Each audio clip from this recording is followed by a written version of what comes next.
అన్నమయ్య జిల్లా వాయిల్పాడు మండలం మూరేవాండ్లపల్లె వైసీపీ నేత అండతో తాటిగుంటిపల్లె పంచాయతీ బర్నేపల్లిలో పూర్వకాలం నుండి ఉన్న అక్కదేవతలాలయాన్ని గుండ్లూరు వెంకటరమణ ఆయనకు కుమారుడు సుబ్రహ్మణ్యం ఆక్రమించుకుని గుడిని జేసీబీతో కూలగొట్టారని, గుడి కోనేరును దున్నేశారని, వారిపై చర్యలు తీసుకోవాలని ఆ గ్రామస్తులు నేడు మంగళగిరి టీడీపీ జాతీయ ప్రధాన కార్యాలయంలో నిర్వహించిన ప్రజా వినతులు స్వీకరణ కార్యక్రమంలో నేతలు మంత్రి ఎన్ఎండి ఫారూక్, ఎమ్మెల్సీ అశోక్ బాబు, డూండి రాకేష్ స్వామిదాసులకు ఆర్జీలు అందించి వేడుకున్నారు.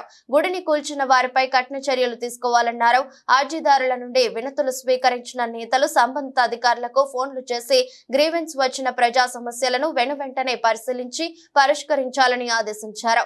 చేనేత పింఛన్లు, వికలాంగ పింఛన్లు, కాలేజీల్లో ఫీజుల సమస్యలు, ఉద్యోగాలు, కాంట్రాక్ట్ ఉద్యోగుల సమస్యలు ఇలా వందలాది ఆర్జీలు నేడు గ్రీవెన్స్ కు పోటెత్తాయి. నేతలు సమస్యలు విని అర్జీదారులకు న్యాయం జరిగేలా వారి సమస్యల పరిష్కారానికి కృషి చేశారు.